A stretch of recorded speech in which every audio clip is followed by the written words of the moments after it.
You won on Outlaws Day, Wheels. Congratulations. The power of the Outlaws Day. The power of the fans. I'm mostly focused on strategy. Congrats. Thank you. Muma. Going through it? Yeah, do it. Oh! Did you catch that? Holy. That was actually. I was flexing for the camera. That was the best thing I've ever seen. That was actually like. Oh yeah!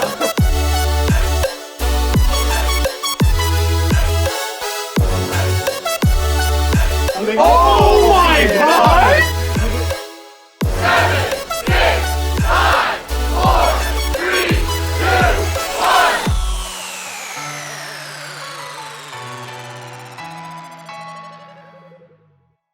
In stage 4, the roll lock means that you can only pick 2 of the damage category, 2 supports, and 2 tanks. The thing about 3-3 was that it's all tanks and heals, right? And so a lot of attrition. You know, you have very high HP characters, lots of incoming healing, lots of passive healing. Half the characters can heal, you know, so naturally, like the pace of the game is going to speed up when you bring in more DPS characters, lower HP characters, more fragile characters. And so I think that if you're seeing these games last, or these fights, you know, be shorter, that's probably indicative of why. I'd say a lot of the metas often used 2-2-2 out of coincidence, or just people thinking that was the best strategy at the time. But then eventually the meta developed into, you had quad tank, you had 3 tank, whatever random hero like Hanzo I wanted to add in. I think it's a lot more fun, personally. I don't think it restricts creativity. There was maybe a little bit of criticism there that it would, you know, restricting what you can pick is gonna restrict creativity. But I think just in the first week of games, we saw a very, very wide variety of comps being played to success, different comps being played and having success. So I think that creativity doesn't get stifled at all. The game just, it feels better to me. You know, I feel like it feels more cohesive, and it feels like there's more structure there.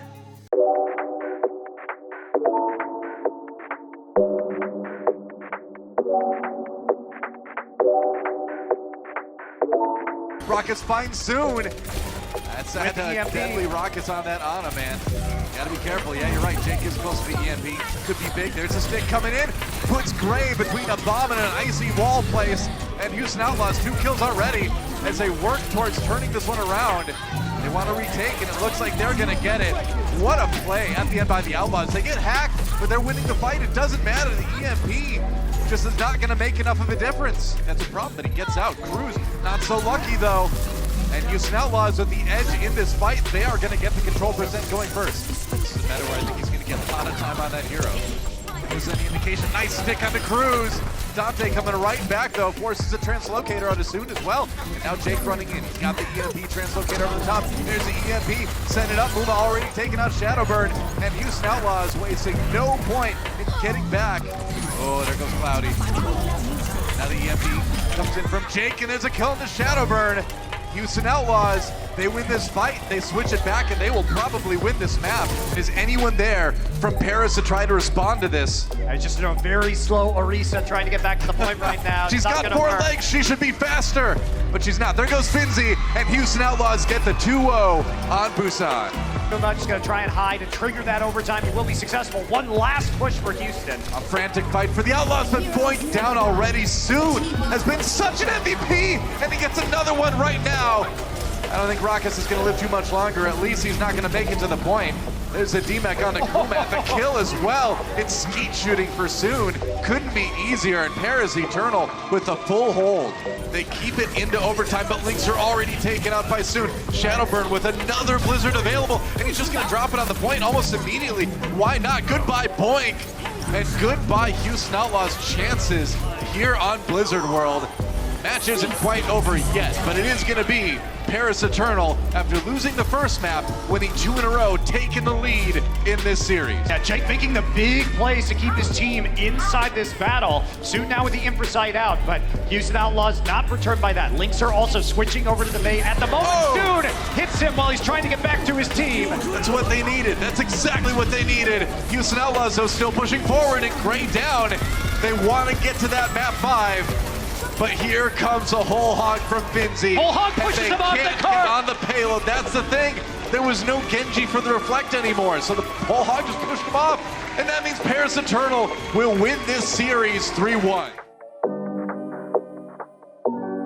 Since we were the first game of Stage 4, we weren't necessarily as prepared as we could have been. Teams had more time to prepare, I guess is the best way to say that.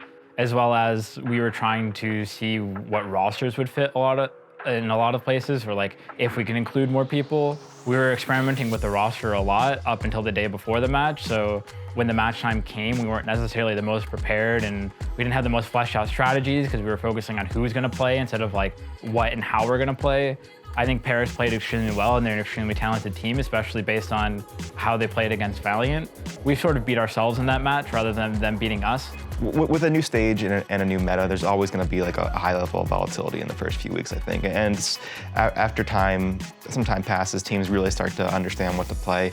I think that going into Paris, we definitely showcased a lack of knowledge about the meta. You know, I think Paris played the meta a lot better than we did. They played the Mei Roadhog combos better than we did. But we learned a lot from Paris. Like we really did. I think we shaped up too, because going into Gladiators, we were more confident in how we were going to play, and I think that we showed that we can do pretty well in this meta.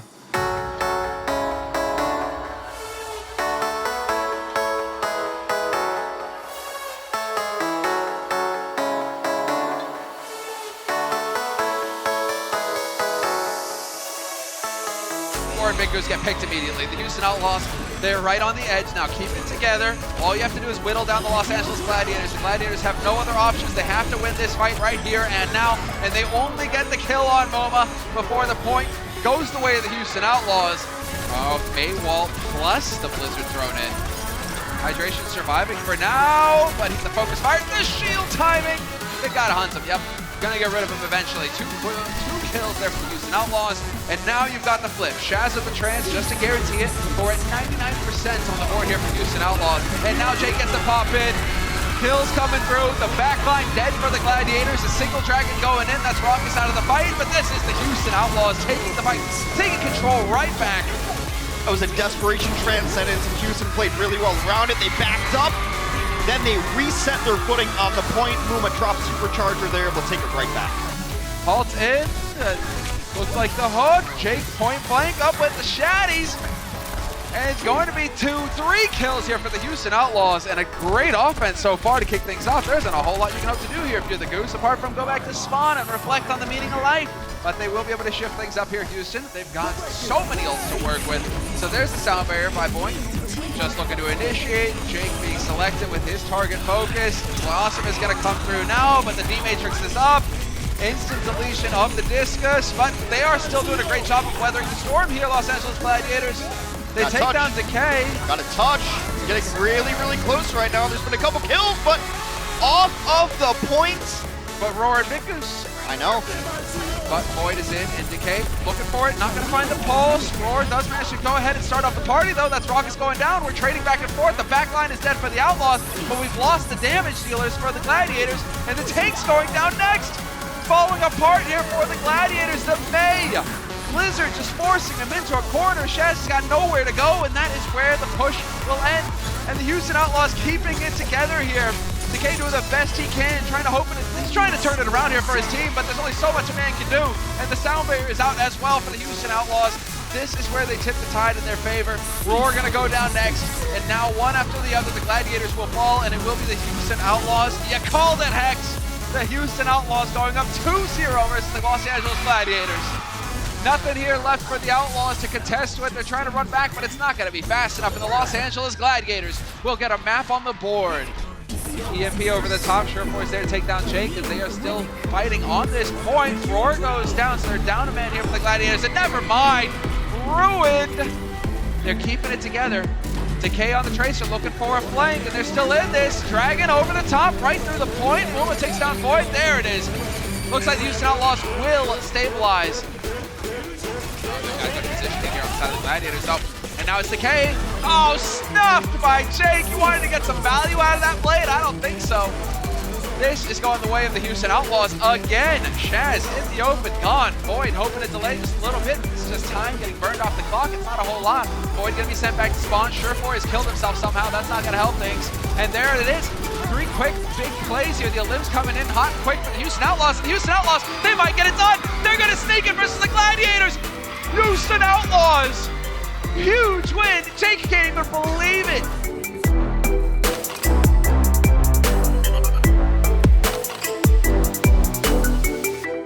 We got to take what we learned from Paris, and I think that we acted really fast on the Paris match, actually, and we grew from that really fast, which is always nice to see. It's even though a loss is rough, it's really nice to see us take that loss and turn it into something positive and grow as a team. And I think that we're only going to go up from here. I think the biggest thing was one, adaptation.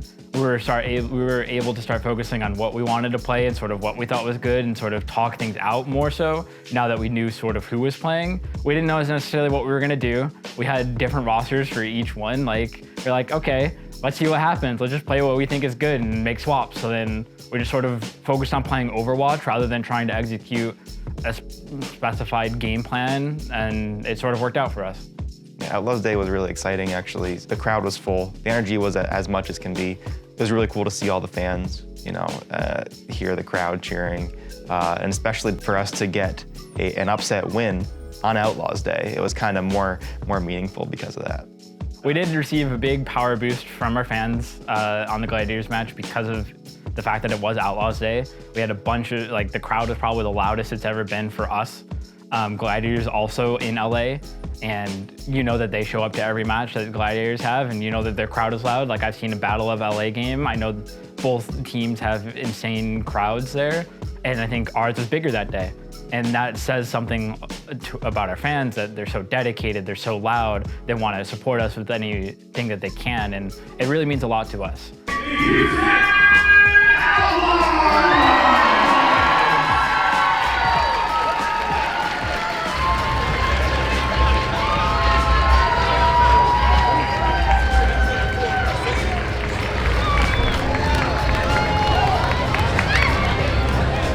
Yeah, with Outlaws Day, we had a signing at the end of the day, and I think that was probably one of the biggest turnouts we had. The crowd was huge. We met a lot of people, a lot of familiar faces, a lot of new people too. It's always really cool to meet people who come out just for this, just to stay in Burbank or stay in the area and go to the games. You meet people from all over the country, all over the world, so it's really fun. Oh, it was really cool. I always love meeting our fans. They're super dedicated. They show up to every game. They're diehard. Honestly, I don't think a lot of esports teams has diehard fans. I think some do, obviously. It's kind of ridiculous how much diehard fans we have in comparison to everyone else in Overwatch League. I've met our fans, and I don't think that there's another team that has better fans. The Gladiators match was an upset for us, so having that additional win it kind of negates the Paris loss, which we felt like we should have won that one. So I think we still have a good chance of making playoffs. We have a lot of winnable matches coming up, so I think that we have a pretty good chance of making playoffs still.